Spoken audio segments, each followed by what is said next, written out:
Hi friends, rocks Vijay talks వచ్చినందుకు మీకు ధన్యవాదములండి. ఫస్ట్ వీడియో చూసి రెండో వీడియో చూస్తారని నేను భావిస్తున్నాను. స్టూడెంట్ పేరెంట్స్కు మంచి మాటలండి, అదే వాళ్ళ తల్లిదండ్రులకు కొన్ని మంచి మాటలు చెప్తున్నాను.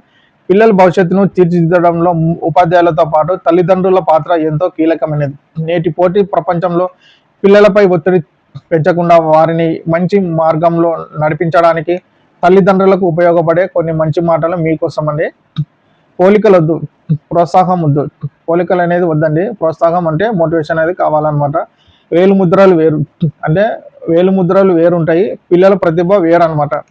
ప్రతి బిడ్డకు ఒక ప్రత్యేకమైన టాలెంట్ ఉంటుంది.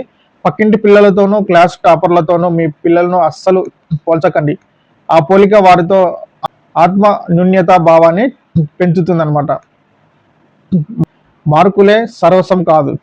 మార్కులు కేవలం వారికి జ్ఞాపక శక్తిని కొలుస్తాయి, కానీ వారి జీవితాన్ని కాదు. మార్కులు తక్కువ వస్తే మందలించడం కంటే ఎక్కడ తప్పు జరిగిందో ప్రేమగా అడిగి తెలుసుకోండి. సమయం ఇవ్వడం, స్నేహితునిగా మారండి. అంటే పిల్లలకి సమయం ఇవ్వండి, వాళ్ళకి స్నేహితునిగా మారండి అని చెప్తున్నాను అనమాట. క్వాలిటీ టైం, రోజుకు కనీసం అరగంట అయినా పిల్లలతో కలిసి గడవడం. ఫోన్లు, టీవీలు పక్కన పెట్టి వారితో మాట్లాడండి. ఇంతకుముందు కాలంలో మేము 90s అప్పుడు టీవీలు ఉన్నాయి, కానీ అరొకరగా ఉన్నాయి అన్నమాట. సెల్ ఫోన్లు కూడా లేవు. అప్పుడు ఆరుబయట ఆడుకునే వాళ్ళం. తల్లిదండ్రులు కూడా కొంచెం అంటే చదువురా అది ఇది అని చెప్పేవాళ్ళు, వాళ్ళ ఎదురుగా చదివే వాళ్ళం. అంటే అంత ఉన్నదన్నమాట అప్పుడు, ఆ విధంగా ఉన్నది. ఇప్పుడు ఎట్లంటే పిల్లలు చాలామంది చెడిపోతున్నారు. మొబైల్స్ అంటూ, ల్యాప్టాప్స్ అంటూ, కంప్యూటర్ అంటూ, పెద్ద పెద్ద టీవీలు అంటూ, సినిమాలు వచ్చి బ్యాగ్ పాడేసినామంటే పిల్లలు మొబైల్స్ చూస్తున్నారు అనమాట. అలా కాకుండా మనము పేరెంట్స్ చూసుకోవాలని చెప్తున్నానండి. వారి మాట వినండి, అంటే వాళ్ళ మాట స్కూల్లో ఏం జరిగింది ఏందనేది వాళ్ళ మాట వినాలన్నమాట. స్కూల్లో ఏం జరిగింది, ఎవరైనా ఇబ్బంది పెట్టారా, అలాంటి విషయాలను అడిగి తెలుసుకోండి. వారు చెప్పేది మీరు శ్రద్ధగా వింటే భవిష్యత్తులో ఎలాంటి సమస్య వచ్చినా మీతో పంచుకోవడానికి భయపడరు. ఎందుకంటే ఫ్రెండ్లీగా ఉంటే వాళ్ళు ఏ విషయమైనా చెప్పుకోవడానికి మనం ఉంటుంది అన్నమాట.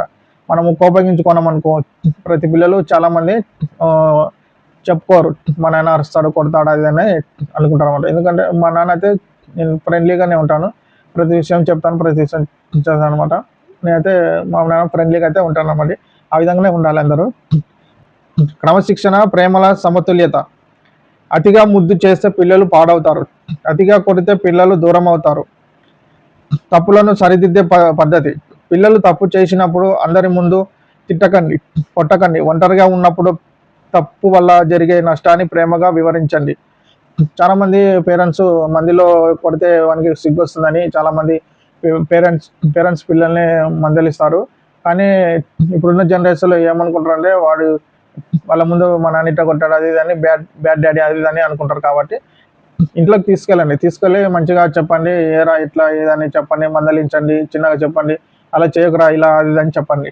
ఒక్కసారి కాకుండా 2 సార్లు కూడా 3 సార్లు మార్చే విధంగా చేసుకొని, కానీ వాళ్ళని ఒక భద్రశక్తులుగా చూడకండి. మనకు జరిగే నష్టము అది ఉంటుందన్నమాట. ఆదర్శంగా నిలవండి. పిల్లలు మీరు చెప్పే మాటలు కంటే మీరు చేసే పనులే ఎక్కువగా గమనిస్తారు, అనుకరిస్తారు. కాబట్టి వారి ముందు మీకు క్రమశిక్షణతో గౌరవంగా ప్రవర్తించండి. ఆదర్శంగా ఉండాలండి. ఎందుకంటే మనము ఇంట్లో పిల్లలు మనము భార్యాభర్తలను కొట్లాంటప్పుడు పిల్లలు చూస్తుంటారు, కొన్ని విషయాలు చూస్తుంటారు, కొన్ని బ్యాడ్ చూస్తుంటారు. అలాంటివి వాళ్ళ ముందు చేయకూడదు అనమాట. అంటే మాటలు కూడా మంచి మాటలే మాట్లాడాలి. కోపం వచ్చినప్పుడు కూడా మీరు సహనంగా ఉండాలన్నమాట. మీరు కోపగించుకొని కొన్ని బ్యాడ్ చెప్పారు అనుకోండి, అవి వాళ్ళకి నాటకపోతాయి. అవి మంచిగా చెడు అనేది లేదు. వాళ్ళు పిల్లలు ఉంటారు కదా, పిల్లల్ని అంటారు అనమాట. బ్యాడ్ చెప్తే అప్పుడు టీచర్స్ ద్వారా పోతుంది, వాళ్ళ పేరెంట్స్ పోతుంది. అంటే మనం బ్యాడ్గా అవుతాం ఫస్ట్ బయట. కాబట్టి మనం చెప్పే మాటలు వాళ్ళకి మంచిగానే ఉండాలి, మనం మాట్లాడే మాటలు కూడా మంచిగా ఉండాలి, మన ప్రవర్తన కూడా మంచిగా ఉండాలన్నమాట. బయట చూసి మనం నేర్చుకోరు, మన దగ్గర ఉన్న మాటలే చూసి నేర్చుకుంటారు. కాబట్టి మనం మంచిగా కొన్ని విషయాలు మన ప్రవర్తన బాగుంటే పిల్లలు బాగా మంచి ప్రవర్తిస్తారు అనమాట, మంచి మాటలు నేర్చుకుంటారు అనమాట.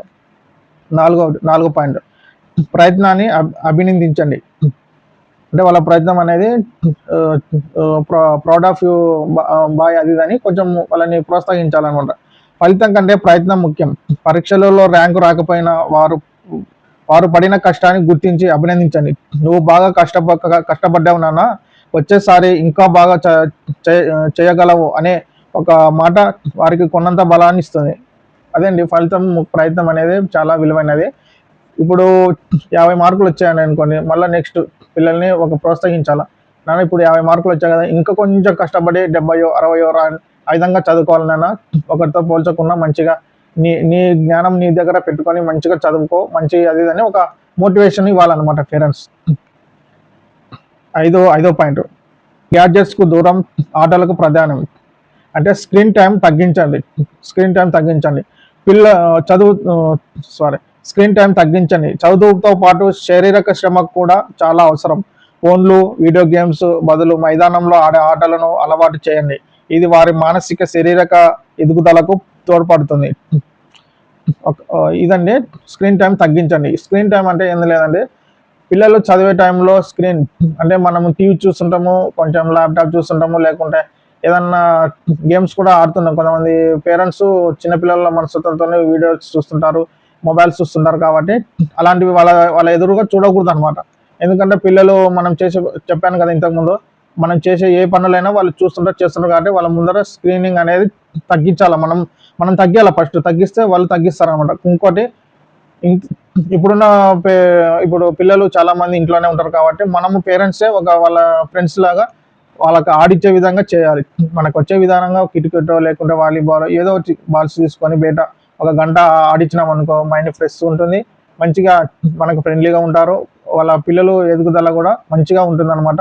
చదువు కూడా ఖచ్చితంగా చదువుతారు. ఇంట్లోకి వచ్చి చదువుకున్నాయినా అని వాళ్ళ ఎదురుగా తండ్రి ఇద్దరు ఎదురుగా ఉండి చదివించుకుంటే పిల్లలు చాలా భవిష్యత్తులో మంచి స్థాయికి వెళ్తారండి. అలా కొన్ని మనం తెలుసుకోవాలన్నమాట. మనం ఇచ్చే ప్రతి పెద్ద ఆస్తి ధైర్యం మరియు సంస్కారం. జీవితంలో గెలుపోటములు సమానంగా స్వీకరించే మనస్తత్వాన్ని వారికి చిన్నతనం నుంచే అలవాటు చేద్దాం. పిల్లలకు మనం ఇచ్చే పెద్ద ఆస్తి ధైర్యము మరియు సంస్కారం అండి. జీవితంలో గెలుపోటంలో మనం ఇచ్చేది ధైర్యము సంస్కారం అండి. ఎందుకంటే మనము ఈ రకరకాల స్థలంలో చదువుతుంటాం, రకరకాల మనుషులు ఎదురవుతుంటారు కాబట్టి మన ధైర్యం ఇవ్వాలి. అంటే నేను అక్కడ పోయి చదవగలను, అక్కడ పోయి జాబ్ చేయగలను, అక్కడ పోయి నేను స్పీచ్ ఇవ్వగలను అనే ధైర్యం ఉండాలి. ఇంకొకటి సంస్కారం కూడా ఉండాలి. పెద్దల వలన కానీ, చిన్నల వలన కానీ, అధికారుల వలన కానీ సంస్కారం అనేది కొంచెం మనము నేర్పించినాం అనుకో, వాళ్ళు మనంత స్థాయిలో కాకుండా ఎక్కడికో వెళ్ళిపోతారు అనమాట. చిన్నప్పటి నుంచి అలవాటు చేస్తే పెద్ద అయినాక కూడా వాళ్ళకు మంచి అలవాట్లు ఉంటాయి అన్నమాట. అంటే చిన్నప్పుడు మనం ఒక 60% మనం నేర్పించామంటే 40% ఉపాధ్యాయులు కూడా నేర్పిస్తారు. కాబట్టి అలా మనము పిల్లలకి మాత్రం మంచి విషయాలే చెప్పాలి, వాళ్ళకి ఫ్రెండ్లీగా ఉండాలి, ఆ విధంగా ఉండాలండి. ఒక ఎగ్జాంపుల్ అయితే చెప్తానండి. ఇక ఇంటర్ పాప అనమాట. మార్క్స్ చదివింది, మార్క్స్ వచ్చినాయి, అన్నీ వచ్చినాయి. అంటే ఫస్ట్ క్లాస్లో వచ్చింది. కానీ పేరెంట్స్ చిన్న మాట అనమాట, ఇంకా బాగా చదివింటే బాగుంటుందమ్మా, మంచి ర్యాంక్ వచ్చింటే బాగుంటుందమ్మా, ఫర్దర్గా వేరే కాలేజీలో సీటు డబ్బులకు పాడకుండా ఫ్రీగా ఏదో మీకు అలా వస్తుంది ఇలా వస్తుంది అని ఏదో 4 మాటలు అంటే ఇంత కష్టపడి కూడా నేను మా అమ్మ నాన్నకు కొంచెం ఇంకా హెల్తీ ఉన్నట్టు ఉంది, అది అని కొంచెం మనస్వతానికి గురై చాలామంది పిల్లలు ఇప్పుడు ఈ జనరేషన్లో చాలామంది ఆ విధంగా అయిపోతున్నారండి. కాబట్టి వాళ్ళ ఎదురుగా కాకుండా మనసులో అనుకోండి, అంతేగాని సరే అమ్మా కానీ పర్లేదు, మళ్ళీ నెక్స్ట్ క్లాసులు ఉంటాయి, తరగతులు ఉంటాయి కదా, అప్పుడు మంచిగా చదువుకో, అది దాని మోటివేషన్ ఇవ్వండి. కానీ ఇలాంటి, ఎందుకంటే మనము ఈ కాలంలో పిల్లలు లేక చాలామంది డాక్టర్స్ కానీ దేవుళ్ళకి కానీ చాలామంది మొక్కుతున్నారు అనమాట. ఆ పిల్లల్ని 15 ఏళ్ళకి, 14 ఏళ్ళకి, 11 ఏళ్ళకి, 20 ఏళ్ళకి అదే పోగొట్టుకుంటే ఎంత అండి. ఈ కాలం పిల్లలకి చాలా సతమతం అవుతున్నారు. ఇంతకుముందు అయితే 4-5 మంది కనేవాళ్ళు, ఇప్పుడు ఒకరికిద్దరికి చాలా ఇబ్బంది అవుతుంది. అందులో నేను ఒక్కనండి, నాకు కూడా పిల్లలు లేరు, పెళ్ళైంది కానీ ఇంకా పిల్లలు కాలేదన్నమాట. కాబట్టి ఆ పిల్లల్ని మోటివేషన్ చేసి మంచిగా వాళ్ళను ఒక మంచి స్థాయిగా తీర్చిదిద్దండి, వాళ్ళకు సెక్యూరిటీగా ఉండండి.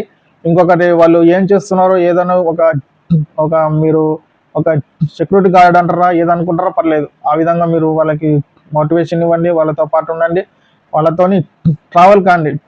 మన జీవితంలో బిజినెస్లు ఉంటాయి, అన్నీ ఉంటాయి, అన్నీ ఉంటాయి కానీ వాళ్ళతో పాటు మంచిగా ఉండి మనము నేర్చుకొని వాళ్ళతో పాటు ఉంటే కొన్ని మనం నేర్చుకుంటాము, వాళ్ళకి కొన్ని ఏమైనా చెప్పండి చెప్తాం కాబట్టి వాళ్ళతో పాటు ట్రావెల్ అండి. మంచి విషయాలు చెప్పండి. మీ కొడుకు మీ పిల్లలు మంచి ఎదుగుదలలో ఉండాలంటే మంచి పేరెంట్సే మంచి ఎదుగుదలలో ఉంటారండి. మంచి వాళ్ళని సంతోషపరచండి, ఆనందంగా మాట్లాడండి. ఎటువంటి చెడు ప్రయాలకి అంటే సిగరెట్ మందు అలాంటివి గుట్కాలు అలాంటివి మంచి దాంట్లోకి దాంట్లోకి దూరంగా ఉంచి మంచి అలవాట్లు చేపియండి. అంతేగాని వేరే అలా ఇలా అని ఏం చేయకుండా మంచిగా చూడండి. ఇంతే ఫ్రెండ్స్, నేను మంచి మాటలే చెప్పానని నేను అని భావిస్తున్నాను. మరో మీ వీడియోతో మీ ముందుకు వస్తానండి. Bye friends.